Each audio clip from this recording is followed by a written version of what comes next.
Welcome, everyone. Welcome, Chad, Rafael, Guilherme, Rogério, Adri. Hi, João. Hi, Denise. I can hear everyone. Can you hear me? Can you hear MC well? Leave it in the comments, please. Well, partner. We have a Hmm. sequel tonight. We loved and everyone loved the class where we first, did this theme of 5 expressions from your professional life there in Canada that we just thought, why not? Why not do it again? Why not do a sequel? Who says sequels are worse than the originals, right? Right. Number one, MC. No good deed goes unpunished. Tell us the story behind this expression and what you understood from it. Okay, so great thing about this one is that I heard twice recently in two different projects by two different people. And I'll share one story, okay? It was me trying to be proactive and help others. And in the end, I ended up with a huge problem on my lap that I, I I wasn't even responsible for the whole situation. You know, when you're trying to help and in the end somehow you get punished for for some reason you feel like now you own the problem and there's no and people just don't care and unless you do something nobody is going to do anything. So that's one of the situations, and things can be very frustrated because you want to help and at the same time you just can't help because either it's out of your control or maybe for some other reason, and it can be so frustrated. So this is like, yeah, I know the feeling because no good deed goes unpunished. Another way to put it, I brought an example here. This beautiful princess, Cinderella. She was the nicest, she was the kindest, and whatever happened, she was always offering help. And, she was the one to reach out and help. And what happened to her all her life? No one actually treated her very well. Her stepmother and her stepsisters didn't treat her very well. So of course, this is a kind of a fairy tale example, of course, but the idea here is, as MC said, when you try to be proactive, anticipate problems, or try to solve someone else's problem, when you try to be really good and do a good deed, you may suffer the consequences. And actually it may backfire and you were just trying to help someone. And then, as she said, you end up with a problem on your lap. You end up being responsible for the solution. Everyone looks at you and like, okay, so now what are we going to do? Like, I just stepped in to help. Now I'm the one who's responsible. So it's kind of, I would say it's a little pessimistic because it's kind of saying that every time you want to do something good for other people, you're going to, you know, it's going to backfire. But come on, let's help. Let's be proactive. Let's be generous. But it's an interesting expression, and we do have something like that in Portuguese, but it has nothing to do with this construction. It's something else, and it even has a taboo word, in the middle of the whole thing. Luis said, in our work, we have the joke, every proactivity is going to be punished.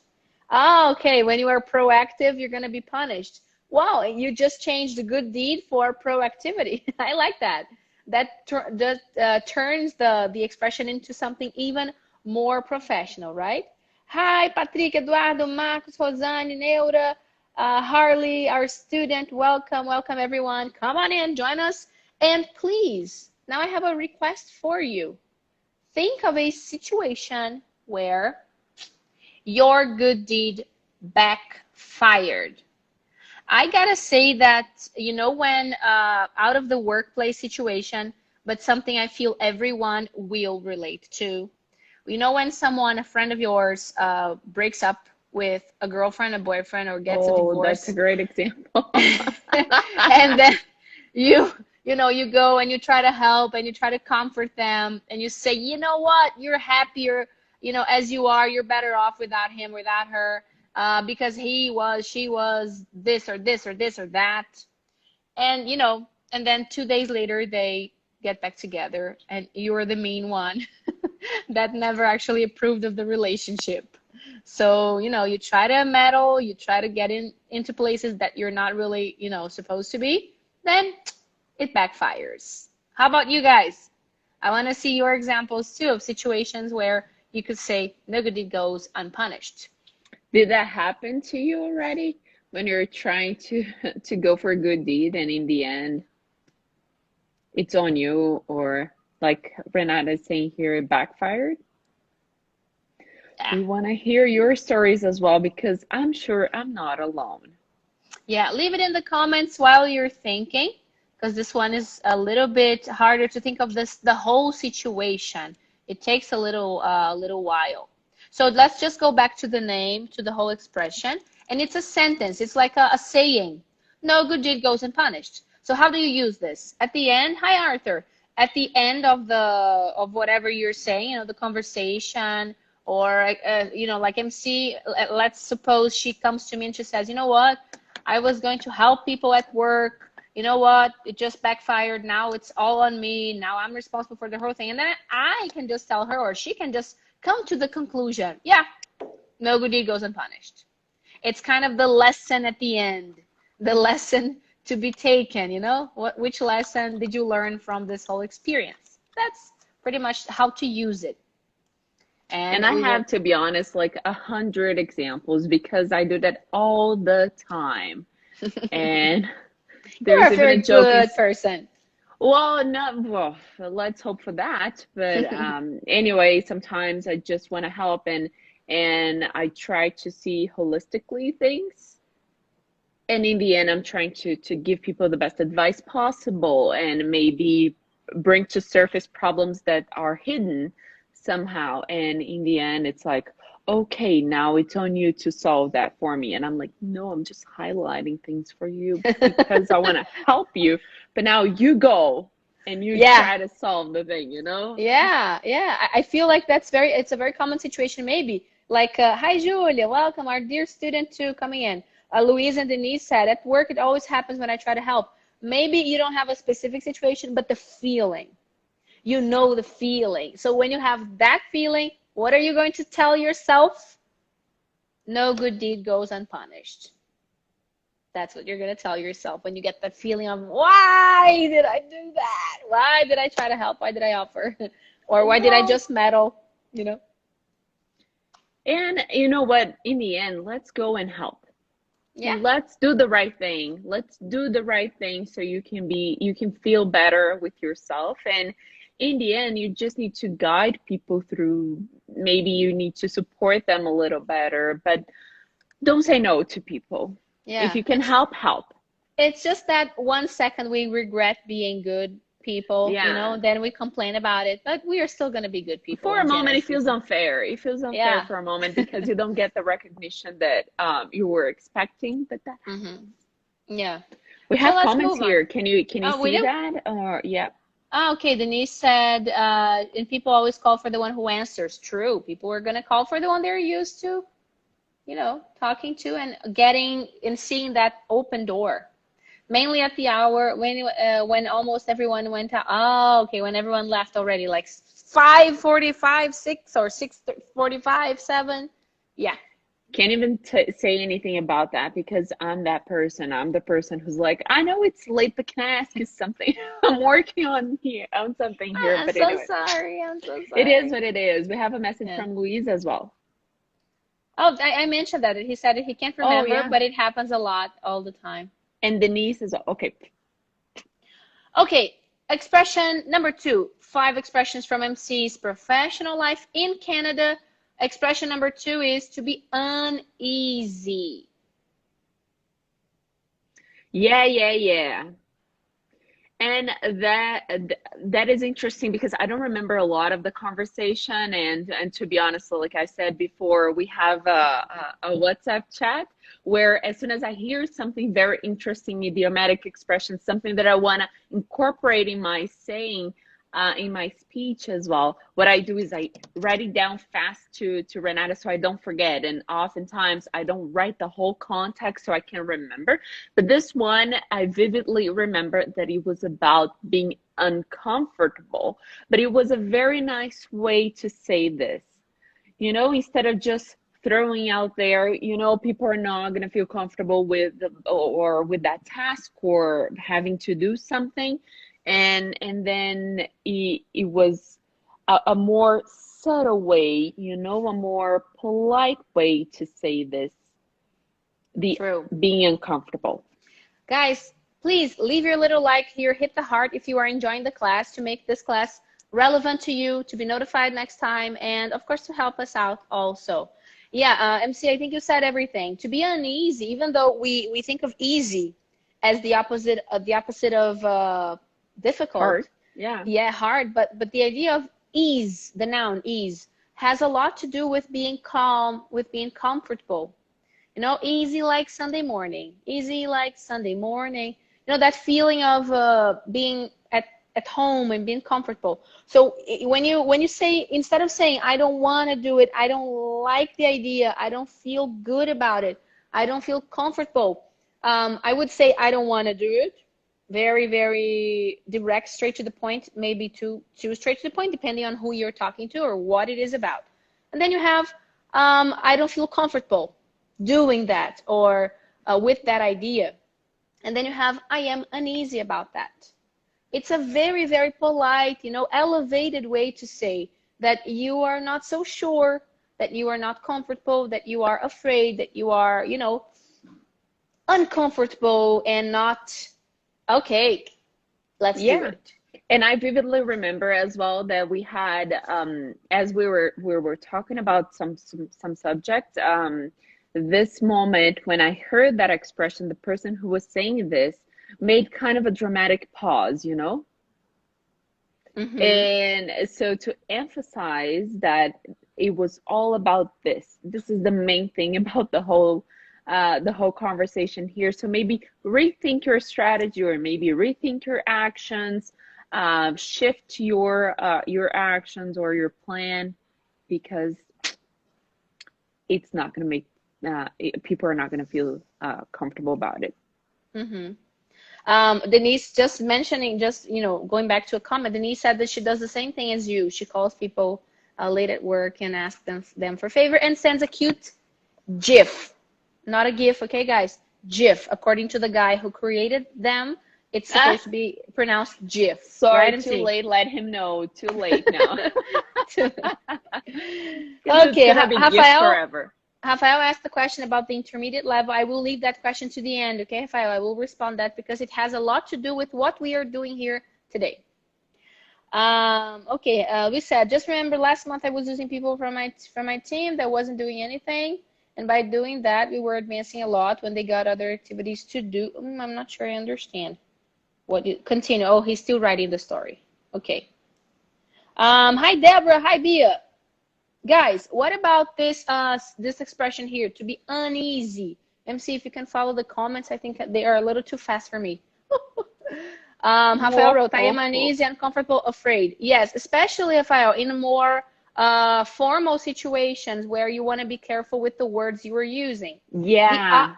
the opposite of this can be not I am easy. Don't say that. I am at ease. Ease, the last letter is not a Y. The last letter is actually an E here. Ease. So you can say that you like the idea. You are no, even though it's a hard decision.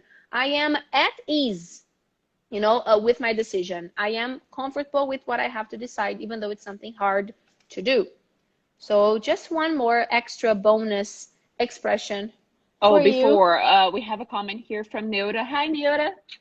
And Hi, Nailed. and then it's like you felt that something was wrong. Yeah. So I realized that I needed to take some action here, maybe shift the plan or do something about it because if I pursue with the way I was initially planning, people would not be okay with that.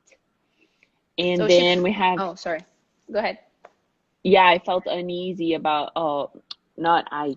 I didn't feel uneasy, to be honest, but people would feel uneasy about it. And then we have a last comment here from Luis Fernando, and it's a good expression to use at work. Thanks, yay! I'm glad you liked it. Unease, I'm sure I'm gonna need that. I'm sure I'm gonna need that. Normally I use I'm not sure or I don't feel comfortable or we're not used to work like that. Perfect. Perfect. So you are elevating your vocabulary, giving yourself more options, and then you have degrees of formality and informality depending on who you're talking to. That's the idea right there. Number 3, we love this one, don't we, MC? For lack of a better For a lack word, of a better word, I use that all the time. I tell absolutely love us, it.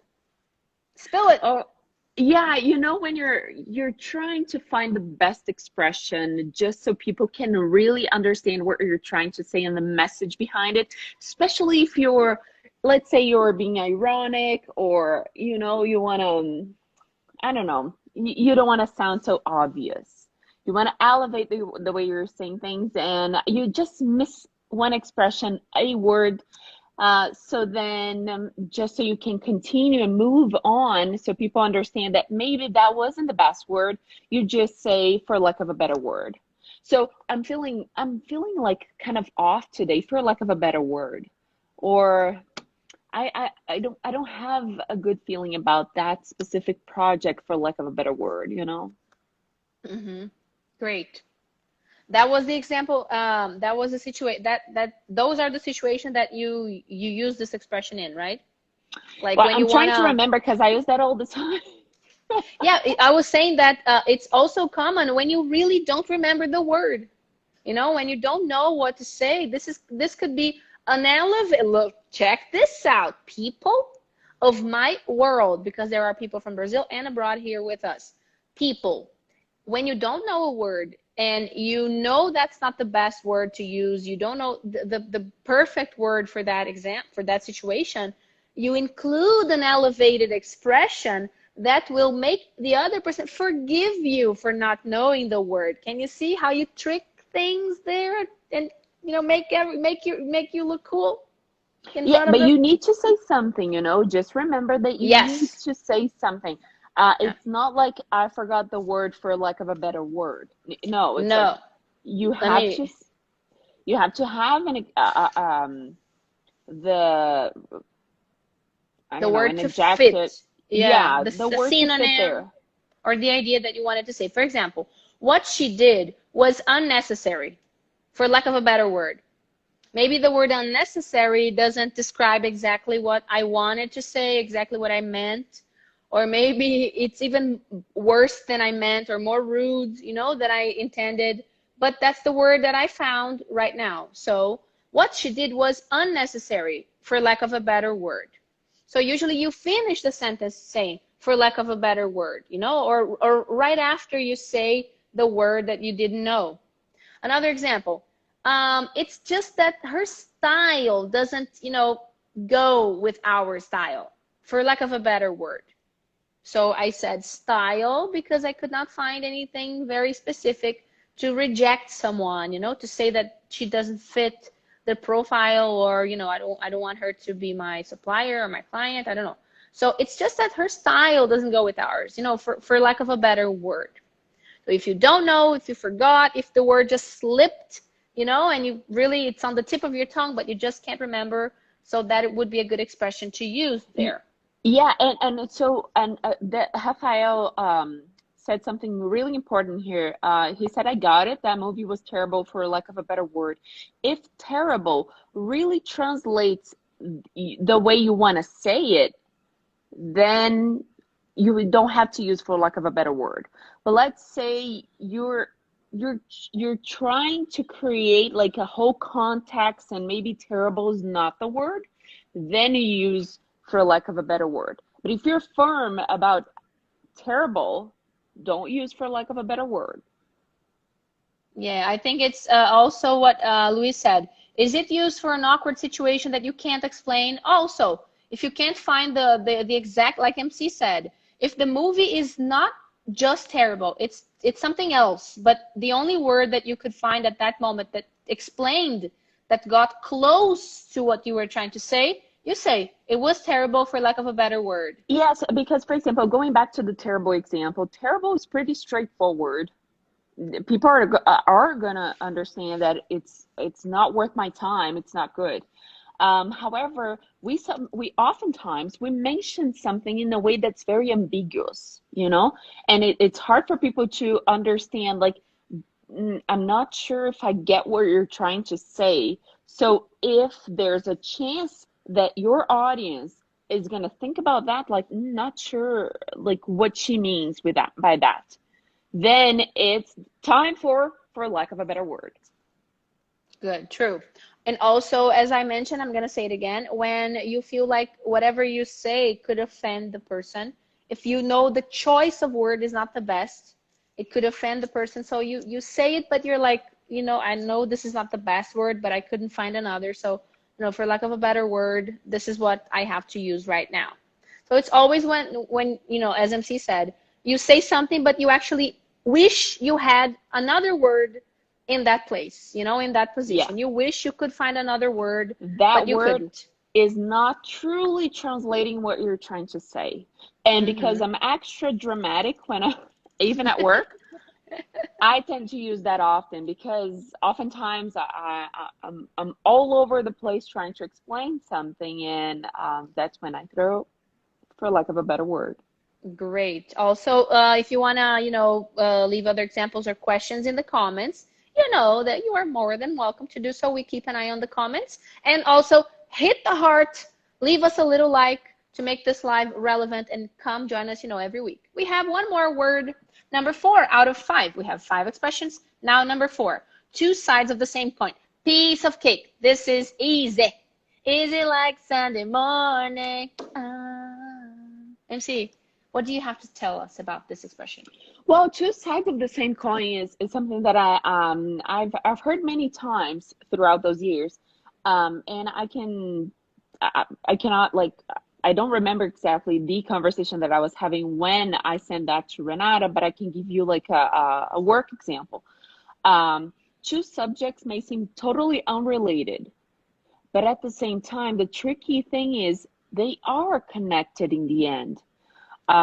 So let's say part of a culture of a company is being kind of command and control, and the company is trying to pursue more being a safe company, and at the same time, the command and control can prevent people from exposing problems, and that's going to create unsafe situations.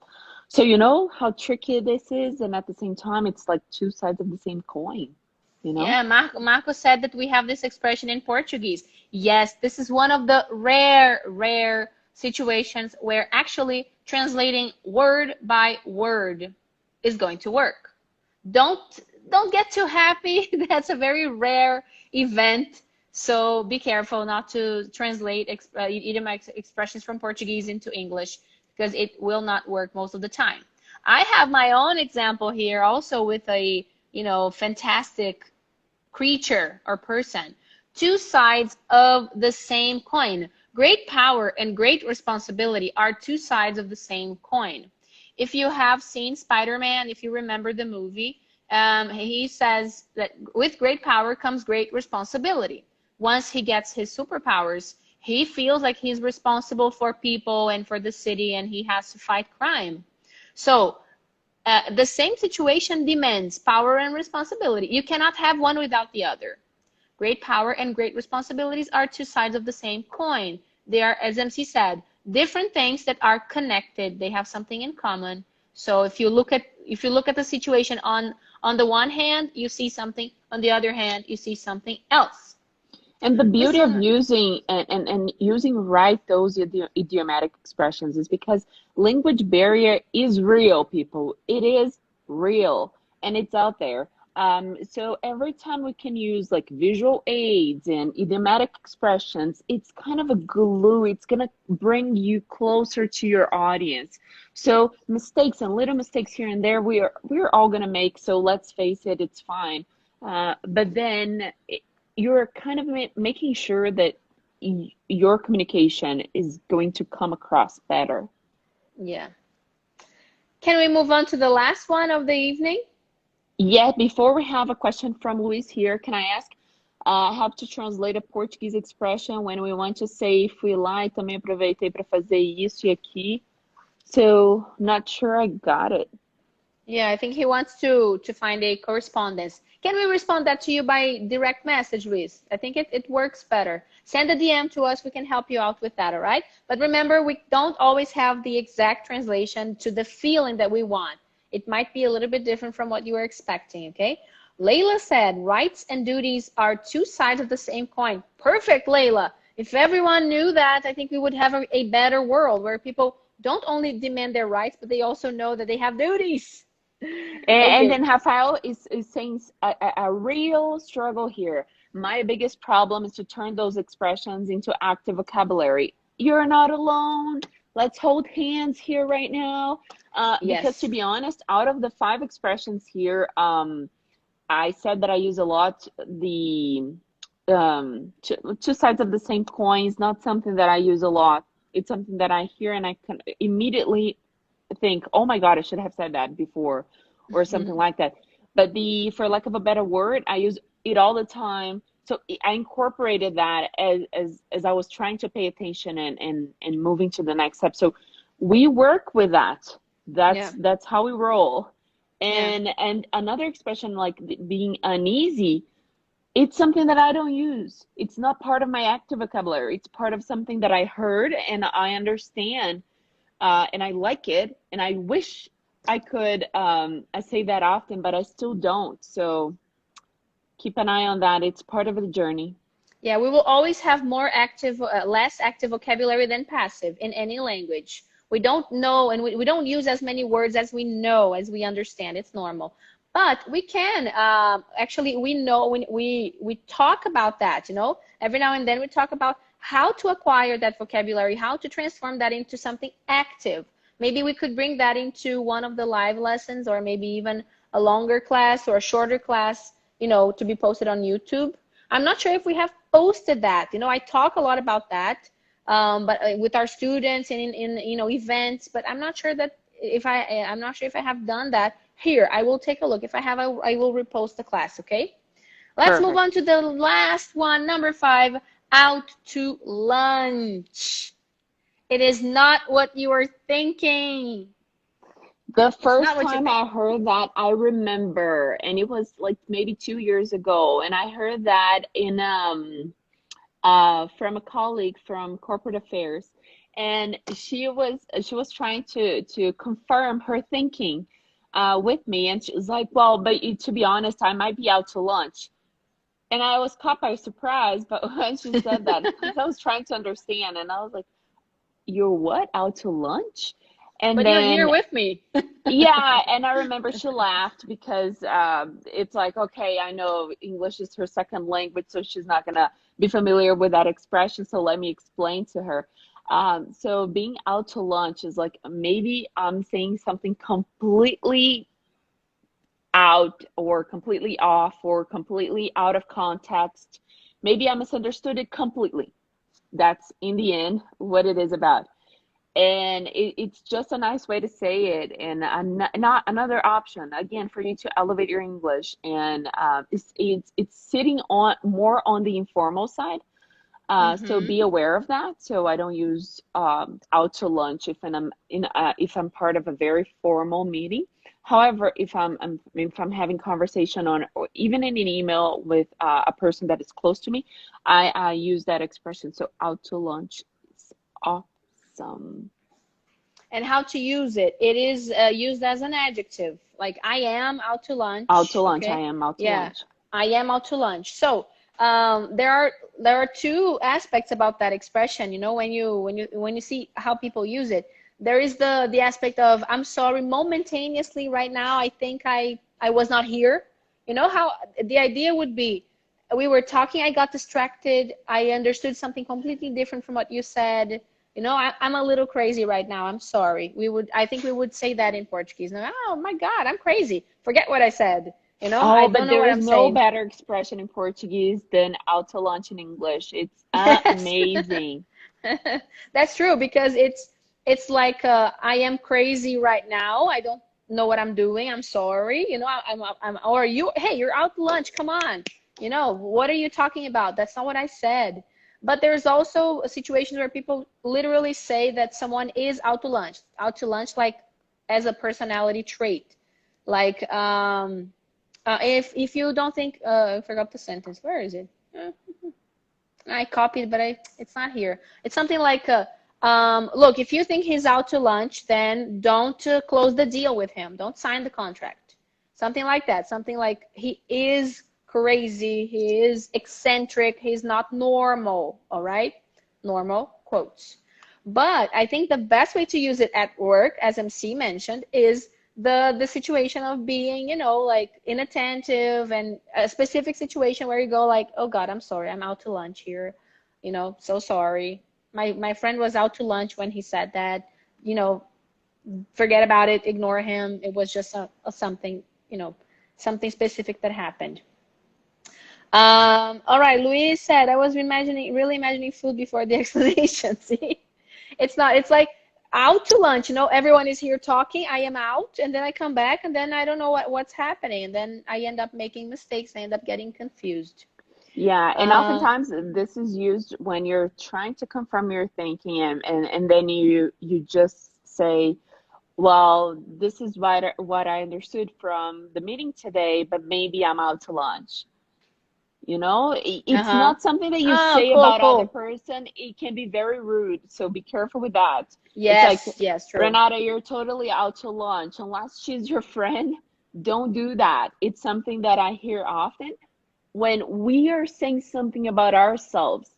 Mm-hmm. So I want to confirm my understanding, and maybe I'm out to lunch. So I don't hear that often when people are just saying, you are out to lunch or something like that. Be careful, that can be rude. Yeah, true, true. Um, okay, Marcão is asking about number 4, about the two sides of the same coin. He's asking if there's any similarity with a person who sometimes is a good person, but in other times is the opposite. But it happens not because the person specifically, okay, but the position in specific situations, like the person acts differently depending on the situation. Let me see. I don't think so, Marcão. If I understand your example correctly, I would say that there are two sides, you know, of the same coin. Maybe if two different people analyze the same situation differently, you know, like they're wait, but I think I'm right. No, I'm right. Two people are fighting, and then I'm go like, okay, wait a minute. There's two sides. You know, there are two sides here in the situation, two sides of the same coin. Let me hear what you have to say. I'm sure that you have a point and he has a point, and it's not so easy. It's not so simple. It's a little more complex than that. Maybe, all right? In that situation, I can see it happening. Denise said, I do this all the time. My boss says we already lost Denise. We lost her. There she is. There she is. Okay, I'm out to lunch. I'll show myself out. Can it be used after telling a joke? Like that, like, oh my God, it seems that I'm out to lunch, I'll show myself out. Well, sure, you can use it. You can use it with humor, especially as MC said, when you're talking about yourself, you know. Out to lunch, is it really used in business vocabulary? I really like the expression. I just want to be sure not to be awkward. MC, I will leave that to you. Perfect question, Luis. I'll give you my little heart to you. That's a great question, but I learned that expression at the workplace, and it was on a conversation more on, and I said that it's more on the informal side. So I wouldn't use that in a very formal meeting with people that I don't know, and especially depending on you need to read the room as well and try to understand what kind of vocabulary you need to use, right? But to be honest, when I'm having meetings with my peers, my team, and and like people who on a daily basis work closely with me, I use that all the time. So it's part of my work vocabulary. So it all depends on how informal things are at your workplace. And I don't like the title of like business vocabulary because I don't really know what kind of bucket that is. Um, but yeah, it's part of my work vocabulary for sure. True. So let's review all five. Number one, just to go back and read them again before we go. If you missed the beginning of this class, just watch it. It's going to be available immediately right after class. You can go ahead on IGTV and watch it. Someone with a lot of letters in the name and not a full name asked for subtitles. Yes, we know that unfortunately the live version doesn't have subtitles, and we post this one immediately after. So the IGTV videos don't have subtitles. However, you know, on YouTube and other social media, you will find videos that have captions, that have subtitles to help you out. So number one, no good deed goes unpunished. Try to remember the situation to use it. Try to go, you know, push from your memory. When is it again that I can use this? Number two, to be uneasy about something. I'm not comfortable. I'm not happy with this. I don't like the idea. You say, I am uneasy. Number three, for lack of a better word, when you don't know what to say, you use a word that you know is not the best one, and you don't know what else to say. So, for lack of a better word. Number four, two sides of the same coin. Very similar to Portuguese. So, yes, this one is translatable to Portuguese. And then we have number five, our dear Phoebe, representing our dear idiomatic expression, out to lunch. MC's favorite. Could I say that? Out to lunch and for lack of a better word. Those are my two favorites. Okay. I use that on a daily basis. Mm-hmm. Yeah. So that was it for tonight. Thank you all for coming. Please, before you go, leave your little like, hit the heart many times to make this live relevant. Be with us every Wednesday at 9 p.m. Brazil time. We are here with different topics. We're probably going to repeat this one many times because these expressions are from March, all right? March. I picked the most recent ones because I wanted to do like a March edition of the expressions from MC's professional life in Canada. So stop by next Wednesday at 9 p.m. Brazil time. Set your alarm. Don't miss the class, the live version. You can comment, interact with us. We see you. We talk to you. It's always a pleasure to have you all here with us. Thank you. Thank you, Neil and Niziani. You girls are always around here, always with us. Thank you for the company. And Luis, I will tell you that number one to my friends tomorrow. Okay, great. And by the way, put those in practice. You're not going to regret. See you next time. Yes. Bye-bye. See ya. Bye, partner. Bye-bye. Rafael wants another one tomorrow. We should do them more often, right, Rafael? Thank you. Thank you so much. Bye-bye.